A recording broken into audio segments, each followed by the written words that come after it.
go.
Invincible.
Ladies and gentlemen, welcome to the Esports Hub Talk Show. My name is Campbell, and joining alongside me, my wonderful, I'd say brothers in arms, as we could say now, it's the whole World War II feeling that's going on. It's Paradox and Tony. Paradox, get up there. Ready. Big guns, boom, boom. I want to see those gun shows, Paradox. Come on, where are they? Where are they? I'm ready. Oh. I'm ready. Then Tony, just embarrass us all. Come on. Mate, I don't want to do it, Chiz. I don't want to do it. It's not about the guns, mate. It's not about the guns, but it is about the guns when it comes to our talk show, because we're talking everything Call of Duty in this one. We're going to be taking a look at the Global Pro League Group Red and what happened and everything that went down and see if any of our predictions were right. Then we're also going to look at the other group, Group Blue, which is coming up very, very soon and is going to feature some quality teams in it. And, of course, we are going to be talking about The new Boots on the Ground Call of Duty World War II. The reveal happened not so long ago. We got the chance to see what the title looked like and what it is that we are going to see in the near future. But I want to start it off, as we always do, find out how everybody here on the talk show has been going on. Paradox, how have you been, my man? How have you been? I'm doing all right. I mean, I just finished both of my finals for school, so I get at least a couple of days to actually relax. Tony, do just something. finished his exams. Oh, good. Bless him. There Do you think you've done well? Yeah, I got a 100 on one and a 92 on the other. It's about the A's. How many points you get for getting your name right? 0, as far as I know. That's a knock. So yeah, everything going well with that one then, Paradox. Excited for the new Call of Duty? Oh yeah, absolutely. Like, Boots on come on, that goes without saying. Well, if we're talking boots to the ground and, well, where this man once was a pro player. Tony, boots on the ground for you? You excited? Mate, it's just I can play Call of Duty again, innit? It gets slower. It means like people as you get older, you can still play and be relevant. Right? It's better, innit? It's where I could shoot back then and everything. Like now, I'm dreadful. I don't even play it no more. So yeah, I'm hoping it sort of injects some numbers back in it. We get some more people watching, and that it brings back some of the old faces, not just the ones that that couldn't hack it and say like I quit because of this. They just weren't good enough. Just like generally gets everyone involved again, everyone excited again, and obviously the better Call of Duty does, the better it is for all of us. Well, that is very true, but we don't want to get too much into that because we are going to be talking about that later on the show, but we want to kick it off with what's been going on in the Global Pro League, and where do we start? Well, with the first group, we got the chance to see some top teams, the top-tier team, you could say, from Europe, which is Splice. You had Envious in there as well, Cloud9, and then the underdog team, which I had to say, definitely surprised me throughout the entire weekend, Mind Freak from the APAC region, the only team to make it through. The final standings, however, were Envious, Splice, Mind Freak, and Cloud9. So, kind of what we expected really going into it. I know that we kind of had a bit of a toss-up whether we thought it was going to be Envious or Splice the top tip, but we were pretty confident that Mind Freak would outplace Cloud9. I still think, however, we didn't expect them to have the performance that they did, though, Paradox. Yeah, I feel like you could easily say that they finished with a 10-15 match count, 1-5 record overall. This is a team that, even like last week, when anytime we talked about this team, we always say like, okay, these guys are good. They're able to get there, but it seems like just that little extra push to close out some series are where they fall. That's really unfortunate for them, but they've guaranteed their spot at champs, right? So they are golden sitting for the rest of the year. I know they're going back over to Australia, then coming back to North America, and they might stay here in America for stage 2 all the way through champs. So if they do that, 100%, this is a team that we will really have to look out for at champs time. And this is something we looked at as well, Tony, where we've had discussions a lot on this show about this Mind Freak roster and how playing over against these high caliber teams, is it going to improve them as a roster? Are they going to come better from it? From what you saw from Mind Freak that week, do you see improvements already? Yeah. They've sort of been the team that we've always spoke about, everyone like on here, and sort of almost champion that we wanted them to do well. You know what I mean? Like take my energy. They're that team. All of us wanted them to do well, and thought they had it in them. And they did. I honestly think this is going to be really good for them. They know they're already there. From an owner's point of view, if you know that you've got that guarantee, they can sort of start going around now, messaging companies saying, look, back us. You know what I mean? We're the biggest thing in this region. Get your company out there. Help us to go over to the States. You know what I mean? Do a bit of a boot camp over there, play against these teams. It'll help us. We've proved we can do it. You know what I mean? We can hang with these people. There were some of the top teams there. Let's not forget that. You know what I mean? We can hang with these teams. If you help us to get some more practice, we can make an upset. And I'd also try to say as well, they're going to get a lot of coverage. If they do well, they'll get a lot more coverage than, say, a team that's expected to do well will. You know what I mean? Everyone will be talking about them. So from an advertising point of view, they've got that as well going for them. So if I was their owner now, I'd be hitting everyone up, like knocking on doors and booting doors down. I wouldn't even be knocking, just be kicking them. Ta-da, my freak! Well, one of the things for me as well is the title underdog, and we always talk about the underdog being the team. Obviously, an underdog is a team that you don't expect to win, but has a good performance against the good teams.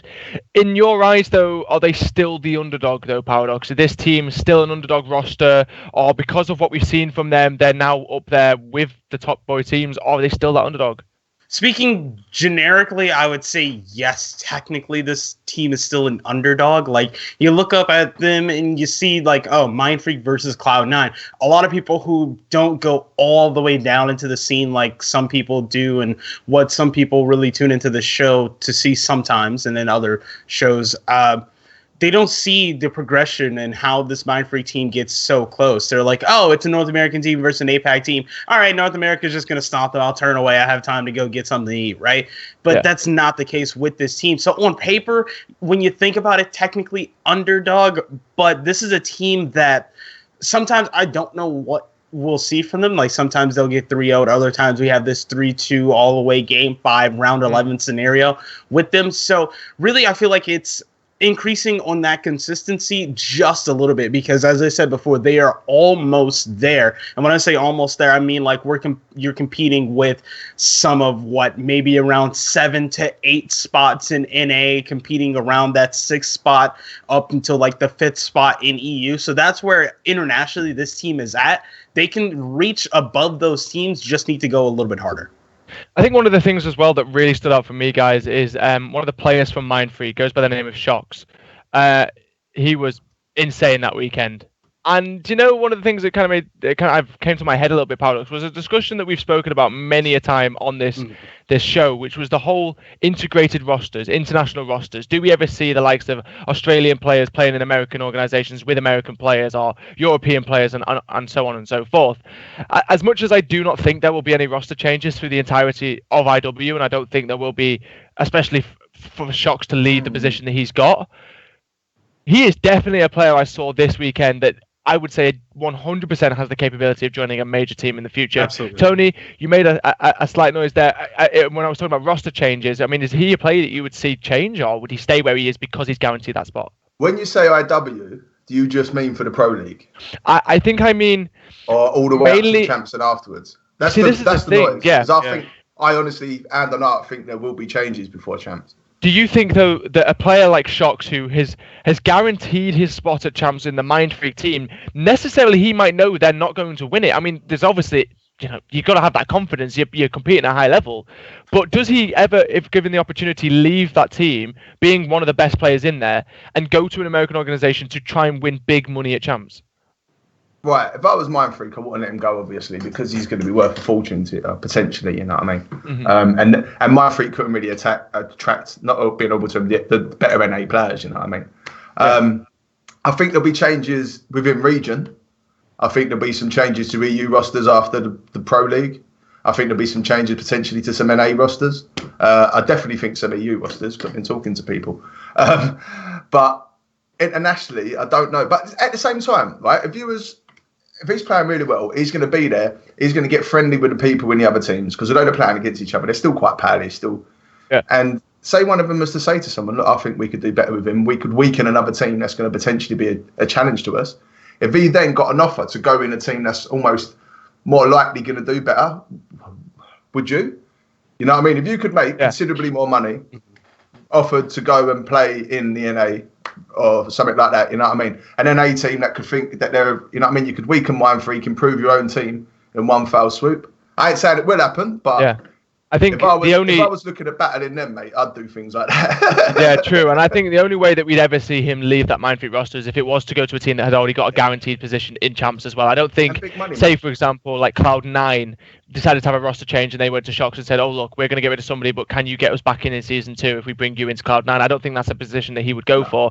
I think with him, it would be nothing but better than what's going on.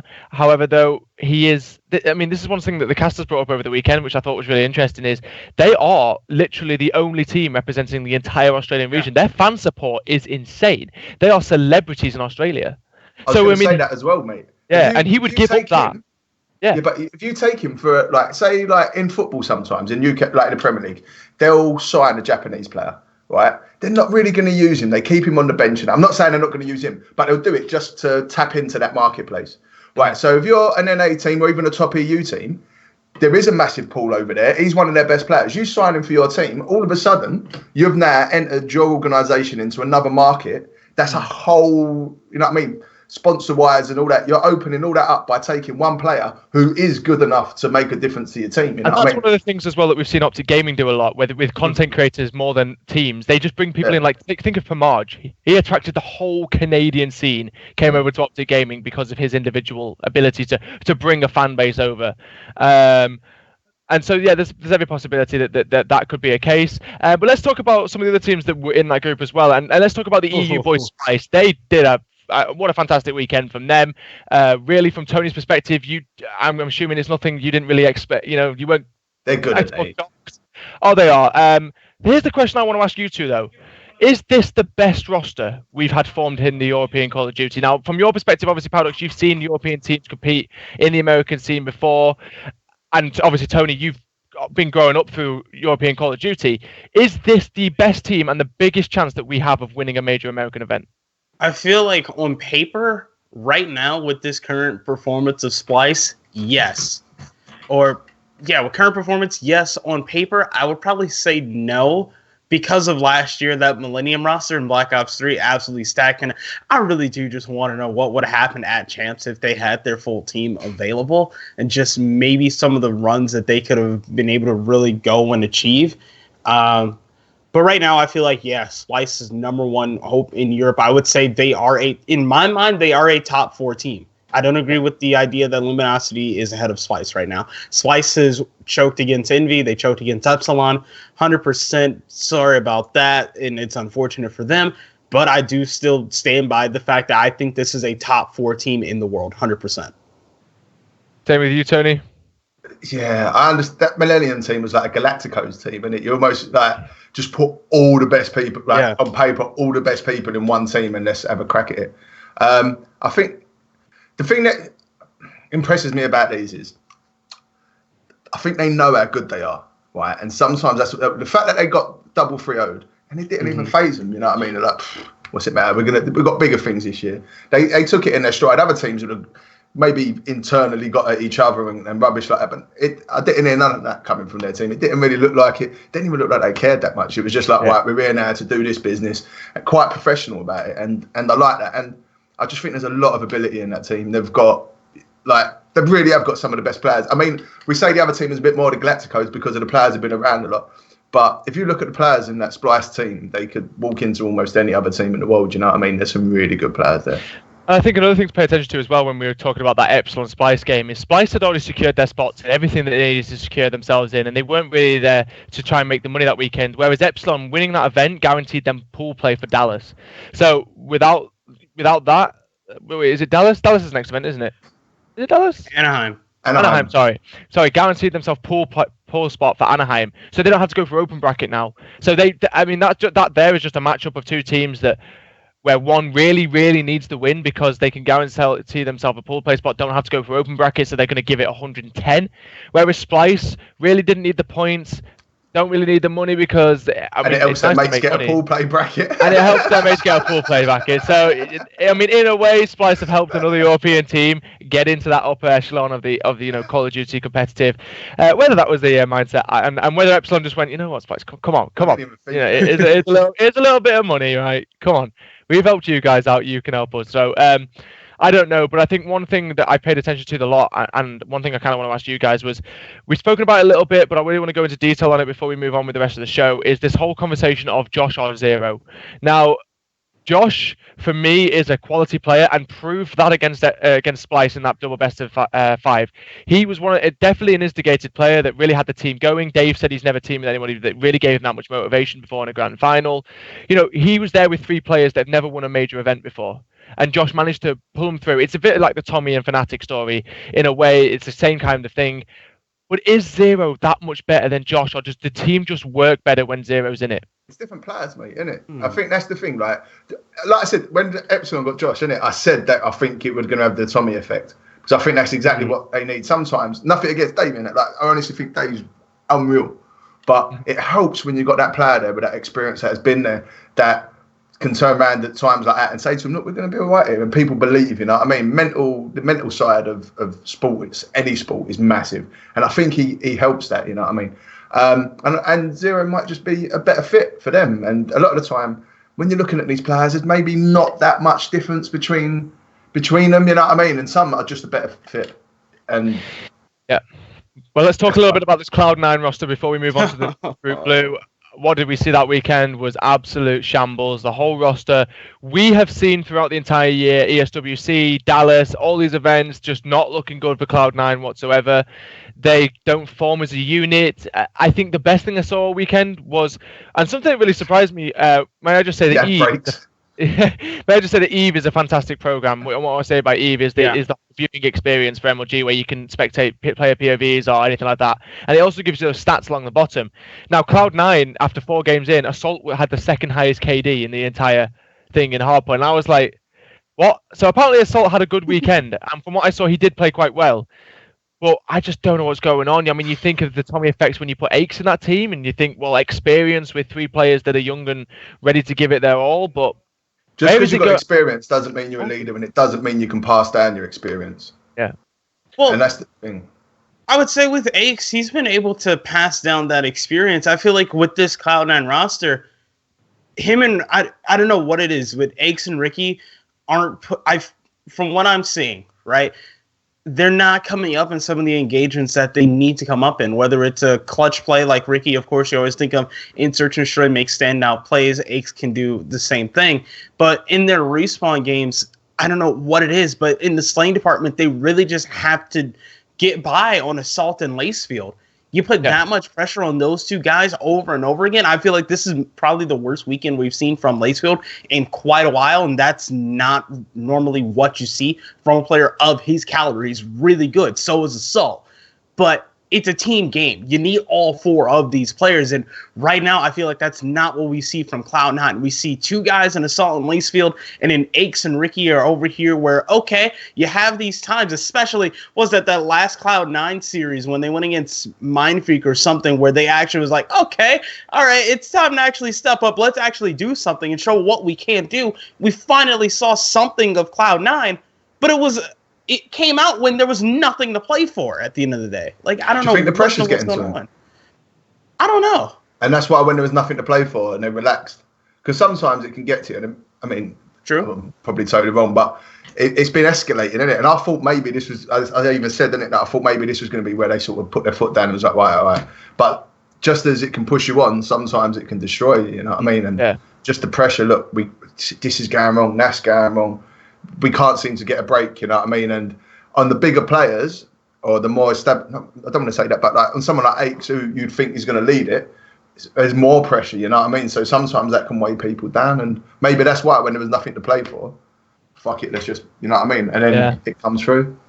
Well, it could be the case, but congratulations anyway to Envious, Splice, and Mindfreak, who finished in the top 3 positions and qualify for Call of Duty Champs. But we are moving on into the week, and there is another group on the way, and it is Group Blue. Now, let's take a look at the teams that are going to be in that one. It's FaZe, Rise, Evil Geniuses, and Fnatic.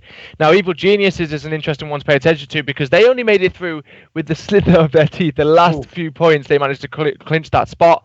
Then you've got the likes of FaZe, an organization that's definitely one of the top 4 teams in the entire universe, well, the entire world. Let's go universe. The entire universe. Throwing them all the way out. Call of Duty. You got the likes of Rise, a team that we here on the show debated whether they can be successful throughout the year. Normally show up towards the start and normally show up towards the end, but just not finding that click throughout the entire year. And then you've got the likes of Fnatic, a European team that's been grinding all the way through the year, getting better and better at every single event we see them at. And will this be the time that they turn up once again for Europe and kind of try to replicate what we saw Splice do the previous weekend? So, guys, I'm going to start off by asking the question, who's the underdog in this? EG, I feel like, is your standard underdog. Outside of that, Fnatic would be an underdog as well. I know we're big fans of them here on the show. And, of course, see, Tony's already getting mad. It's like, wait, what did you just say? Oh, we've lost him. Underdog? Yeah, he's out. But, I mean, looking at this sort of what I said from Mindfreak before, just because they have this sort of stigma of an international team, but I feel like far and away your number one underdog in this group is EG, without a doubt. Yeah, I think I definitely agree as well, and I think it's going to be a test for EG as much as it was a test for Cloud9. I feel like those two kind of fall in the same boat. Cloud9, I think, was a team where we looked at and we said, well, we just don't know. They need to turn up and prove that they can be in this position. I think EG, in a way, yes, they clutched up, but they're still lucky to have this spot be given to them. It wasn't necessarily just them winning; it was other results that was able to, gain them this spot. So I feel like to the fans of Call of Duty, they have a point to prove as well. They need to prove why they are in this league and why they deserve to have that spot. Now, if I can ask the quick question, a breakdown of how we think it will go. I mean, I'm going to throw mine out there. I think we'll see FaZe, Rise, Fnatic, EG. That's how I think it will go. Paradox? You feeling the same? FaZe, Rise, Fnatic, EG. I'm gonna say FaZe, Fnatic, Rise, EG. Or I'm not 100% sold on EG actually being at the bottom. Now I think about it. Okay. I'm gonna go out here on a limb, and I'm saying Fnatic's gonna play second. So I'm saying FaZe, Fnatic, EG, and I'm putting Rise at the bottom right now because I really haven't been able to see how they've improved, if any improvement. I'm really shaky on that roster. I feel like either Rise or EG is your bottom team. I don't think it would be characteristic of Rise, but with their recent performances and their recent placings, I don't think it's out of the question. Okay, then Tony, I mean, how are you seeing this one break down? Right, Fnatic's going to come. FaZe, Fnatic. Probably agree with Benny in the chat. FaZe, Fnatic, and Paradox, EG, Rise. A lot of people seem to be agreeing with him in the chat as well, like with Paradox. I think that's about right. Like I said, when it comes to champs or the last game or Anamine, whatever, Rise is going to win it. Like, but until then, they're not going to do nothing. Like, it's what they do every year. I just don't get it. We've tried having a talk about it here on the show and about what's going on, and it just doesn't make any sense. Yeah. It's either they're really, really good at the start of the game because nobody really knows how to play it yet, and it's kind of just comes down to real gun skill and talent. And then at the end of the game, they know so much about the game that they just beat everybody else. So it's a bit of a difficult one with them. So the Fnatic guys going into this one then. I mean, the game I'm kind of paying attention to from my side is Fnatic FaZe. That's the first one too. First game. Oh man. Okay, so FaZe versus Fnatic, guys. Predictions in the chat as well, but obviously it's our little game over here, so we're gonna have the test if we can get it right. So Paradox, FaZe versus Fnatic. It's Fnatic's. It's Fnatic's first game. I'm going with the FaZe up. I'm saying FaZe. I don't want to say it, but I think it's going to be a 3-0, honestly. Woo! If it's not a 3-0, it's a 3-1. Okay, so Paradox was locked in his answer. FaZe 3-0 against Fnatic. Tony, is Fnatic going to win or is Fnatic going to win? Fnatic's going to win. They're going to win 3-2. 3-2. Going to go to that game 5. Going to see a bit of Wuskins turning up in Search and Destroy, are we? They're the boys, like. Watch. Okay, then. That's the answer locked in from Tony, then. Fnatic 3-2 against FaZe. I'm going to have to go in as well, and as much as I love the boys on Fnatic, my predictions are telling me FaZe will take this one 3-1, and they'll lose the Search and Destroy. That's the way I reckon it will. It's a Search and Destroy or FaZe will? I think Fnatic will take Fnatic the Search. has the best chance. I was going to say, yeah. Fnatic Search and Destroy. I think FaZe will lose 3-1, and if they're going to lose any map... No, FaZe will win 3-1, and if they're going to lose any map, FaZe will lose the Search and Destroy. Yeah. I think Fnatic will take the Search and Destroy in that one. What's our next game, Paradox? See if we can lock something. Actually, I'm going to go to the chat while you find out our next game. Yeah, see what people Rise think. versus EG coming up after that one. Okay, so Ramsey Rampage reckons FaZe will win 3-1. Webster FPS says FaZe 3-0. Ramsey Rampage says if FaZe win 3-1, Fnatic will take the uplink. Interesting. Let me see. What is the uplink that they will play? Smiler reckons 5. Benny G says there's no way they're losing the S&D. So people are kind of saying that FaZe are going to take this one. Tony obviously sticking by the boys at Fnatic, going to go all the way to that game 5, see if they can win. So the next one, was Rise EG. Yes, now, if I'm going to pick anything out here, this is EG's best chance of getting a result in this, I think. Out of FaZe, Fnatic, and Rise, EG need the win against Rise. Yeah, I feel like they need that win to get the ball rolling if they're going to try to push themselves up into that championship spot for the COD Champs qualifiers. So I'm going to go all the way this time, Paradox. Tony, Rise versus EG. I reckon it'll be 3-1 Rise. 3-1 Rise. So Rise are going to come out on top? Just because I think you two are going to go EG and I need to get some points back. So I need to go against just. Okay, then. So, Paradox. Is Tony right? Are you going with EG? I'm going to go with Rise. Yeah, I'm going to go Rise on this one. It's EG's first match. Pound for pound, you think Rise is the better team on paper. Rise takes it. I'm going to say this one goes to 3-2, honestly. Interesting thing 3-2. Well, Paradox. This is Nagafen's old organization he's playing against. Oh, crap. That looks wrong. Oh. Yep. 3-1 Rise. I'm switching to 3-1. 3-1 Rise. Are you doing the same as me then? 3-1 Rise, both locked in by Tony and Paradox. I'm going to switch it up though. I'm going to say, and I'm going to throw one randomly out there. This is how confident I am. 3-0 EG. 3-0 EG. 3-0 EG.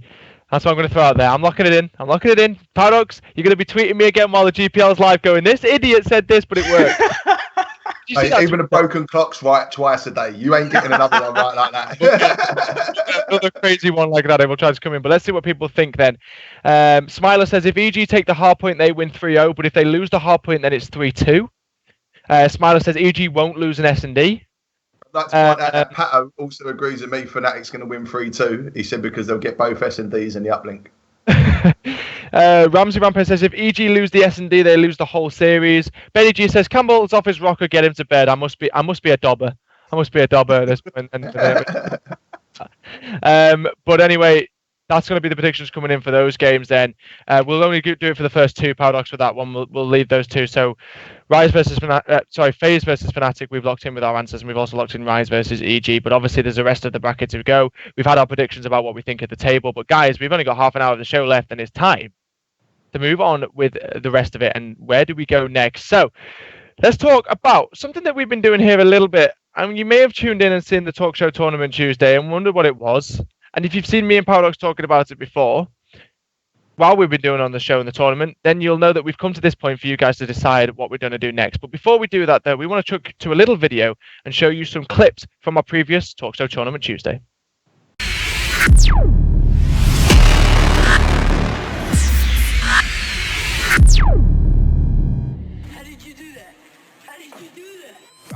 Has managed to call in, and oh my, we are seeing Raps. Yeah. Is that Raps? Yep, it's Raps, baby. The rolling balls of death have returned for Team Craft and Black Ops 3. They're sitting pretty inside of the hill. Let's take a look at Jay Resi. Spots one over towards the middle of the map. The Raps clean that one up. EMD not going to harm him just yet. Spots two players around. Won't be able to clean either of them up.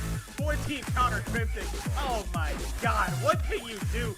Jay Resi's Raps are just, oh my god, there's like 10 of them inside of the hard point. You can't get inside of this. Look at this. What do you do? They need less than 30 seconds at this point to come away with game one. As soon as they move inside the hill, the Raps hunt them down and take them out. 2 minutes on. He's going to try to get one, but no, Linny comes out on top, and that's going to be great base defense. The drone is still live, though. It's in Tempest's hands, and he's got camo as well. This should be more points. He's dipped, dodging, ducking, weaving, sliding, and it's through. And that's 7-6 for Craft and Black Ops 3. Oh, man, the movement there, absolutely beautiful. Now, look at this. Shaquille's already been able to pick up one. Has been Heatwave, almost gets the turn right there at the end. I was going to say it's all up to Billy, but the overextension from McVin Lakalov pays dividends as they've now opened up the middle of the map and will have control of the satellite drone. We talked about this rotation. McKee doesn't see the player that comes through. Lenny clears it up. There you go. Camo up, in, and secured. Lead change once again. 2-minute warning, Jack. This one, a 1-point game. And it's not gonna work. Shaquille, the aerial ordnance comes through, takes down two. Billy follows up with two, and look at that. The spawns come through. It's gonna be really hard for Craft and Black Ops 3 to break this again without using their streak. Billy has full control on the front of the map. Going, no, Billy, not again. Billy has turned into the Blue Ranger, shutting them down over and over again. 7, make it 8 in a row. I'm going home. I'm going home. Billy Busted is still going. There's the Tempest kill. Find the other one as well. It doesn't even matter because they're 250 to 219 and Billy Busted. Oh my god. That is why you were my highlight player going into this first half point, and you have single-handedly, with us 41 kills and 25 deaths, shut down the opposition. Ladies and gentlemen, welcome back to the Esports Talk Show. We was in mid-conversation talking about roster changes and all sorts, and then I get the call down from our producer that we were going live again. So if that one felt a little bit shaky coming into it, that was clip of Billy, man. Come on. Well, the clip of Billy. Let's talk about that because before we say anything else, Billy awarded our MVP of the entire Black Ops 3 4v4 variant. So congratulations to him. He's the Esports Hub MVP. And there were many reasons why, Paradox. I think that clip there kind of sums it up a little bit. He had an insane performance, but it wasn't just the one clip. It doesn't just mean getting 7 kills in a row is going to get you the MVP. Throughout the entire tournament, we could agree, Paradox, he had a fantastic performance. Single-handedly was one of the reasons why he was able to award his team the success in winning that whole, tournament. Now, Paradox, there was a lot of crazy things we saw throughout that tournament. I want to break down a few of them. Let's start with you shouting, "Oh my God, the Raps are blocking the doorway." Dude, it was like, what, 5 or 6? You saw it in the clip. Like, they were all trying to go into small room on Fringe, just stuck on tracks. And then it was I'm pretty sure it was our first series of the entire tournament, and Raps came out. One, what in the world? Because it was the guy that was, I'm trying to remember his name right now, and I can't remember it, but he was mostly doing a lot of the objective work for the team. He wasn't being a standing out slayer or anything. He was just doing his job very well. It would pick up Raps, and they just steamrolled their way to the end of that game 1. See, I'm going to drop Tony in it now. Tony, because you clearly watched that tournament that weekend. What did you think of Shaquille's performance? Do you know what, right? Actually, do you know what? Right? I know he's actually really good because when we were trying to do a youth team and that, we were talking about him before, Shaq. Yeah. So I actually know that he is a good player. I didn't look at it, but I wouldn't be surprised if he done well because I know he is a good player. Yeah. So one of the interesting things was I actually follow him as well. So it isn't like I'm just talking rubbish. If you check my Twitter account, I'm pretty certain I still follow him. So yeah, he kind of messaged us and said that because he quit after the Black Ops 3, hasn't played throughout the entirety of Infinite Warfare, and basically just came back for that tournament, and he had a fantastic performance as well. One of the main reasons that they won, he was kind of that submachine gun player that played super aggressive, tried to push out the enemy base, and I think one of the reasons he did actually not play on after Black Ops 3 was because of education and school. I think he was very making sure he finished his education first. Maybe we'll see a return from him though. It's something we'll have to wait and see. But it was a fantastic tournament. Thank you to everybody. If anybody's tuning in here now, thank you to everybody that tuned in to the live stream and got the chance to see the Black Ops 3 tournament. But I want to move on though to what's going to happen next, because we want to talk about teams can now vote. Votes are now open. That's it. We are back here. Votes are open. You guys now have the power. Get spamming the chat because we are going to reveal the answer towards the end of the show. You guys need to get in there right now. You could choose the game. So whether it's Black Ops 3, whether it's Modern Warfare Remastered, whether it's Infinite Warfare, or whether it's what's the other game? Black Ops 2. Ghost. That's one. Black Ops 2. Ghosts. Black Ops 2. Whether you want it to be 2v2, 3v3, 4v4. We haven't had a 2v2 in ages, so maybe we might see a 2v2 one come through in there. And also let us know whether you want it to be Search and Destroy only, whether you want it to be variant. However you want it to go, we'll have it next Tuesday streamed and casted by us here at the Esports Hub. So get voting in the chat and we'll pay attention to that through the entirety of that one. But it's enough about Jetpack Games. We are done with Jetpack Games going into the rest of the year. We've got a Call of Duty Champs. We've got Season 2 Relegations coming out. But we have got the best one yet to come. It's World War II, and it was revealed live. The cap is on for Paradox. He's ready to talk about it. Guys, where do we even begin with what we saw in that trailer? It was absolutely insane. That was such a well-done trailer. Like, once it just takes everyone all the way back, like Beaches of Normandy, classic Call of Duty, classic first-person shooters in general, because we spent so much time playing stuff in World War II. Now that we have a break from it, coming back to it seems really, really cool. I mean, the trailer, really well done. I liked what I've seen so far. Yeah, I think it's definitely looking like a game that I think one of the things I saw from it when I watched the trailer was I've not been excited for a Call of Duty like that in a very, very long time. I mean, I remember saying to myself, I'm going to go pre-order it. I can see the Paradox already has because he's got himself the cap that you get when you pre-order. But I mean, I just want to kind of throw a few questions out there, a few pointers. God, I can't even speak. A few pointers for you guys to kind of pick up on and see what you think. So, Tony, from what you saw from the trailer, from what you saw from it, I want your first opinion as an organization owner in the terms of what competitive looks like and where do you think it will go? Right.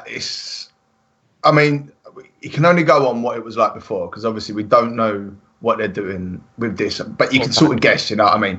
So I'm hoping it goes back well, it's got to go back in it. There isn't no rushing around, so it's going to be slower again. The thing that worries me about the competitive side is people have got used to it being a lot quicker. Whether you like it or not, that's what people have done for the last few years. So this, if they do it properly, will feel a lot maybe sluggish and that. And I don't want them to get rubbish for that. I want people to sort of give it a chance.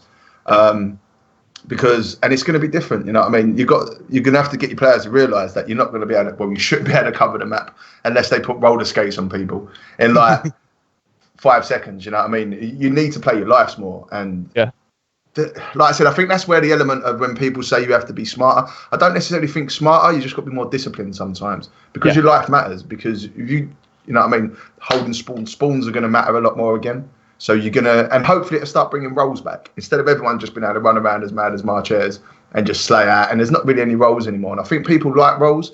And I think when you're watching, it helps a little bit. So I'm excited from an org's point of view because I think it'll give it more structure again. And I'm hoping it makes more of a skill gap because I think having that skill gap is better for the game, you know what I mean? Personally. Yeah. Well, one of the things I want to talk about as well that kind of got rumoured around, and I know it was on Twitter, a lot of interactions, a lot of people getting a bit up in the air about it, was this whole regeneration health thing. Now, there was a few talks that went around that there will be no regeneration health at all in the game. Now, people didn't know whether it was going to be campaign, whether it was going to be multiplayer, whether it was going to be competitive, but they were going to initiate a medic class. So you would have to have a medic person on your team who would be there to heal you if you were weak, if you was one shot or whatever. Now, I do think it'll be one of those things that might be in the game, but competitive will remove it. I do think it'll be one of those things. I just don't know if it will stay in competitive, because I don't think that competitive Call of Duty wants to take that path and divert away from what they've done. So I think it will be one of the things that's in the game. But let's just say it is, right? Let's just say it's in competitive. It's been confirmed. Now, what do you think of that, Tony? The fact that having a player that is literally just a medic.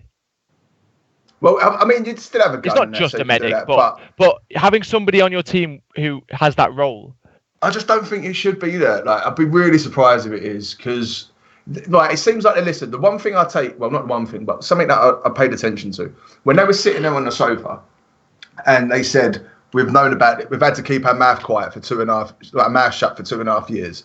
We're so glad we can finally talk about it." To me, that's meant that all the rubbish that people have been giving them, they just wanted to turn around and say, "Look, we are listening to you. This is what we've got coming in." But they couldn't say nothing. And I'm hoping because of that, it gets rid of like any sort of idea of a specialist or anything like that. And to me, if you had a medic and that, it still leans towards that little specialist thing, which is why I don't think they'll do it. I genuinely, I've got such high hopes for this, because I'm thinking they've been bashed for years about how they've ruined the game and that. And if they've got any sense, which they must have, they're all intelligent people, they just won't have this stuff in there. We don't, like, no one wants it. So I just can't, I can't see it making its way to it. You know what I mean? Because you just don't need it. You don't want it. It's just something else. It's just rubbish, niff, naff and triv. Get away from it. Just make a good competitive game where the guns are relatively balanced and it just works. You know what I mean? You can't snake. There ain't really bad camera glitches. You know what I mean? And just stuff like that, and no dashing and bits and bobs like that. You don't need that. You just want a game that works and no medics. Paradox, for me, though, the possible return of CTF. That might be something that we see coming back to competitive Call of Duty. Obviously, we can't have Uplink and Blitz. I don't think Blitz will ever make his return. Blitz was kind of a one and done. But I also don't think we'll see Uplink again as boots on the ground. So the possible return of CTF, is that something you're excited about? Oh, absolutely. I'm a 100% CTF advocate. Even in IW, I want to see CTF in the rotation because I tested it out a little bit with some friends and eights, and it seemed like it was okay. But yeah, seeing CTF come back, that has me 100%. I am stoked if that makes its way back for World War II. Yeah, definitely, and I think like the search and destroy game mode completely changes once again. I feel like it's a lot more strategy based. I feel like boots on the ground search and destroy.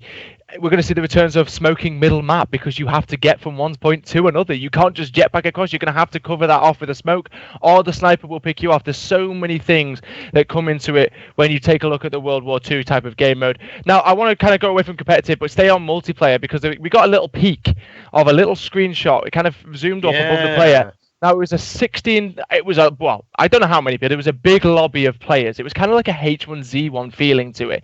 Now, apparently what it is it's like an open community where players can all join this big online lobby and you can trade items with each other. Now, what's the open opinion of that one, guys? So it's called Headquarter, not Headquarters. Like people are like confusing it with the mode that we all sort of know and some people love. But it seems like it's going to be similar to Destiny's Tower. So being someone that's played a lot of Destiny, that one has me like, oh, that's really cool. Internal sharing of ideas at Activision within sort of their whole realm is actually a really cool thing.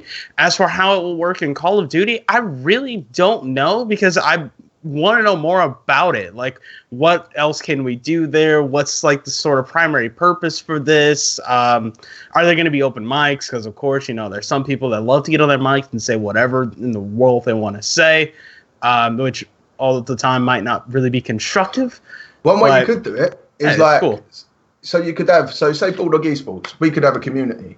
Yeah. Right? And you could have that headquarter as your community. So everyone in that community is in your headquarters. So you could share bits amongst yourselves. Rather than just having it public like Destiny, you could have it like that. Because they had clans and that back in the day, didn't they? So maybe this is one way of sort of... Can you imagine how awesome it would be if you had this massive open world and each little tent boot camp has a flag of the organisation and then everybody who's in Bulldog can get access to that? Oh, that would be... But that's what I'm saying.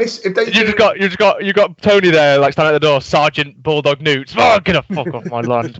Like a big bulldog. But it could be really good, and like it's a way of helping organisations and stuff like that. And like I said, I sort of miss out a bit. I haven't really played pubs since they got rid of Clan Wars and stuff like that, because that was my little thing. I'd come on and we had a little Bulldog thing. That's where we started, and it meant something to me. And I understand that it was crappy if you weren't part of it, and all of a sudden you're coming against ready-made teams all the time when you're playing it over that weekend. But it sort of added something, and they took that away. So I'm hoping, like, when I see this, that's what I thought. Right, maybe they're going to bring back the clan sort of idea, and that's the place where you can all sort of meet up and do your little thing beforehand. And if it is, I'd be like buzzing.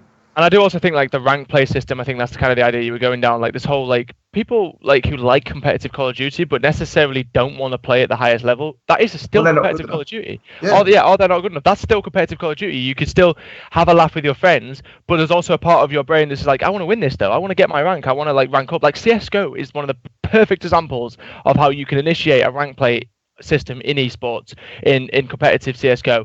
It's genius. Like if you're not good enough, then your rank, you will play with people who are your level. If you are good enough, you will play people that are better or at your level as well. And I think the way that CS:GO does that, if that's initiated in Call of Duty, that type of way that they do it, I think is perfect. It's matchmaking you against people that you're not going to get destroyed by unless they're Smurfs, as the CS:GO community uses. But it basically balances it out. The weapons are balanced, and then you're balanced as well. The people you play against are going to be people of your level, and you can get with your friends, and you can play, and you can take it seriously if you want. No, I haven't. I play by myself. That's why I play campaign. But on the topic of campaign, though, one thing that I had a conversation with a couple of my mates about was I really hope they bring back co-op campaign. I love playing campaign with somebody. If co-op campaign comes back, that'll be really good. And on the topic of campaign as well, can we just take a look at the graphics? Oh my, does this game look gorgeous? This game looks insanely graphic. A lot of people have said it's just Battlefield 1, but what people won't realize is that when producers make a game, it takes them years to make. So I honestly reckon Call of Duty were annoyed when Battlefield 1 was announced. They probably didn't know that Battlefield 1 was doing that. And when it's dropped, it looks very similar to Call of Duty, but Call of Duty would already been making their game at this time that happened.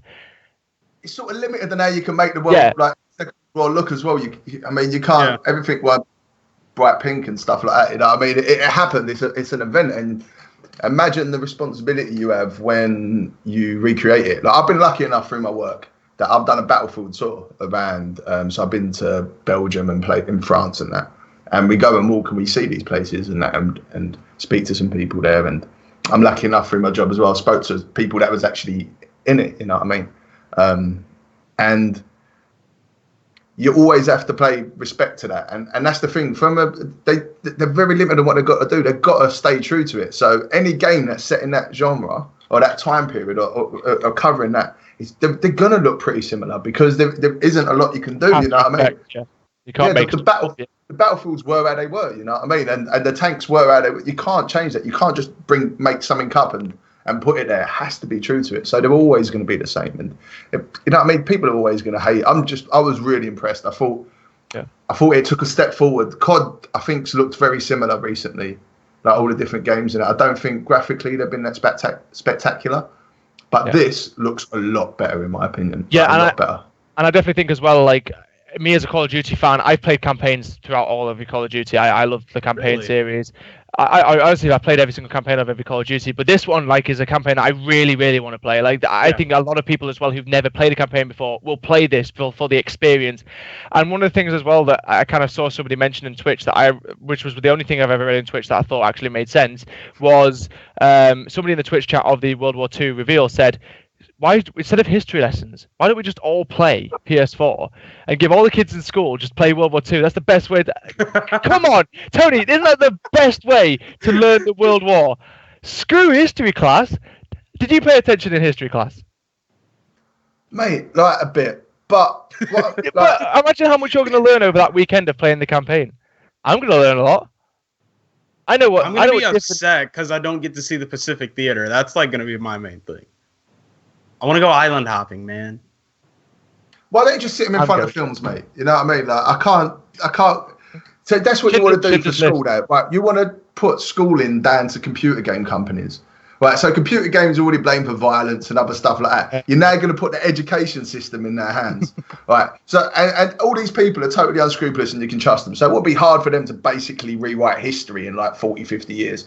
Or like in 60 years, they could just tell it how they want it because everyone else would be dead that knew the truth and actually learnt it from a legitimate source because Jack couldn't be bothered going to school and paying attention in history and rather play computer games. You imagine that excuse though. Why is the history homework not done? Actually, I was playing World War II. So or say you're really bad at computer games and you couldn't get off of the 3rd level. You only learn about the Second World War up to the 3rd level. You don't find out how it ever ends because you can't get past. You can't get past the 3rd level. You can't get off the beach. What happened? I want to know what Hitler did. That's it. So, but you don't know because that's the only way. So, because you couldn't get off the beaches and with it, you have no idea. You know what I mean?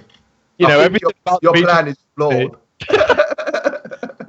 Well, before we wrap up everything that's going on, because we're coming towards the end of the show, anybody in here a Zombies fan? I've never really been that into zombies, but I know that they are bringing that back, and I know there's a lot of people that are really, really excited about it. Yeah, the Nazi zombies. For Nazis. Just make them zombies and shoot them. I like the idea as well that they're going with it. Their storyline, trying to say that the Reinhardt is their like last chance, like saloon to build an army to take on the world, and so the Germans have brought back the dead to fight you, and then you're obviously different characters. We'll see new characters in the new Zombies game mode and the way it's going to be put together and stuff. I think it'll look interesting. I kind of agree with everybody like in this call that I'm not really much of a Zombies fan. I've never really been, but some YouTubers have made their careers around zombies, so this will be big for them. I think the likes of Syndicate will love it. Like, people love it. Just because we don't doesn't mean others don't. Yeah. I think the likes of Syndicate will be back on the stream grind. I mean, it's how many Zombies streams have you seen him do on IW? Not, I think one, and he said he would never do another one again. So I think going back to the boots on the ground for that type of, when you look at it from that perspective, for the Zombies guys, I think it's going to be great. I think the graphics of that look insane as well. It actually looks like a horror game. Like Zombies before has never really been scary. I think the only original one that was ever scary was when I played World at War, and it was the very, very first Zombies, and I that was younger back then still. But this one actually looks like, I mean, they were saying that they thought they were making a horror film. Like with if they do, then I'd like it. I like horror films, like horror games. So if they've done that, that might get me on there. If Call of Duty Zombies could actually scare you to the point where like you want to play it because and the adrenaline thrill, I think that would be really, really good for them to do that. But is there anything that you guys kind of want to add or talk about really that you saw from the trailer, that you saw from World War II that you're excited for, or something you want to see change or anything?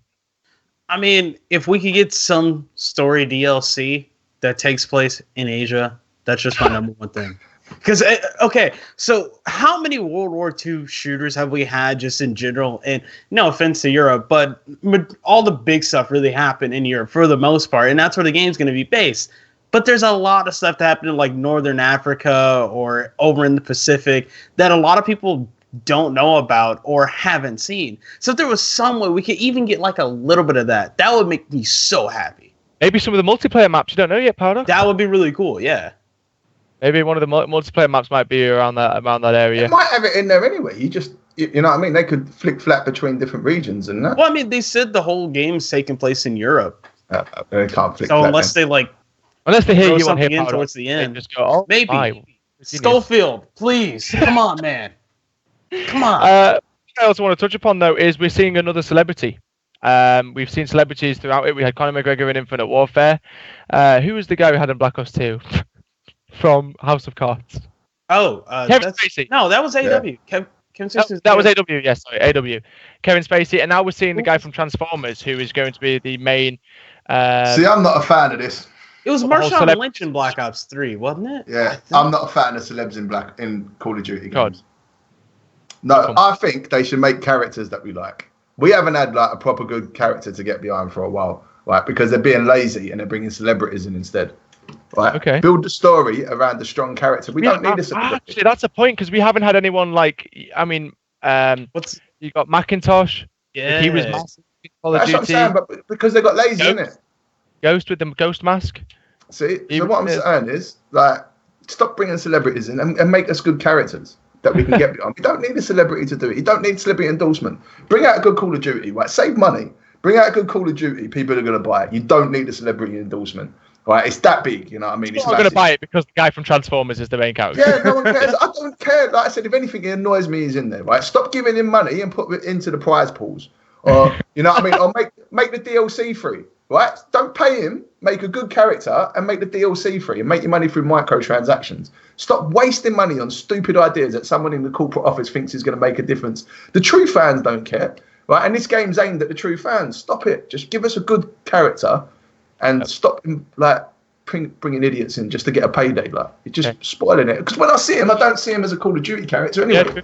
I see it as Conor McGregor. I see it as, you know what I mean, that person. Sod that. Like, that's my rant. I'm done now anyway. Like, Johnny, can we clip that? Can we make sure that and then we'll post that on the show? Why is it me? You just need to do more. We need to be more insulting, is what he's trying to say, Paradox. But, you know, I think I kind of see where he's coming from with the whole idea of the celebrities endorsement. But I guess, is it just another way of them trying to expose the brand to a wider variety of people? That's the argument that can come in and be made, right? Because although Call of Duty is still this global juggernaut, there are people that like, hey, you know, it's not really been my thing. So maybe having that person there sort of like, oh, you know, I know this person, they're working with this. Maybe I'll pay a little bit more attention to it. And there you go. You can get some more sales that way. I think the thing that made me laugh as well was you take a look at IW, for example, and it was like advertised everywhere. Conor McGregor is in Infinite Warfare. And he was in it for like 6 seconds. that was it for the entire game. And I'm like paying attention and I'm trying to look like, where's Conor McGregor? Where's McGregor? And don't get me wrong, when I saw him and I was like, oh, wow, it's Conor McGregor. Like, it's really weird to see him in a video game. Like, that's pretty cool. But there's the question for you, Tony. Do you reckon it's them going to the actors saying, you want to be in it? Or the actors coming to them saying, we want to be in it? I can't see Conor McGregor going to him saying, can I be in Call of Duty? The geezer's either training or running around spending fortunes or looking good or doing stuff like that. He probably ain't got a lot of time to do it, you know what I mean? And does he really need it? He'll have the money. He's already in computer games anyway, like he's the UFC one, so you can play as him. He's actually the face. He's the face. That's what I'm saying. So he's bigger than that. Like I say, I don't like selling out. I think this is my biggest thing, like, and I just think it's sort of, I think it's not needed. Like, don't get me wrong, right? You know they should have in there? They should have like a proper World War II veteran, right? Give some geezer that hasn't got a lot of money in his life, get him in there to tell his story for it, or something like that, right? And have him, narrating it. See, to me, that brings value to it, right? And that's someone I'd rather see the money, and that to me would have authenticity. You see, like at the end of Hacksaw Ridge, where they bring a video of the geezer who it actually was, you know what I mean, whose story it was. So do something like that. Have some veterans in there. Give them some money or put it into a veterans charity that's actually going to help people instead of putting it into the pocket of some rich dude that doesn't even matter, and bring something to the game. And you'll get the true feeling from him as well. It won't be acting. It won't be acting. Those expressions, those feelings, the voice he has on will be because of what he saw or what because he's been there and actually done it. That to me would bring so much value to the game and respect and kudos from me as a soldier, rather than like giving it to some geezer that was in Transformers. Oh yeah, he knows loads about the Second World War, doesn't he? None. Do you know what I mean? You want to make an authentic game, right? Give it to someone who runs around with pretend robots that turn from cars into people. You know what I mean?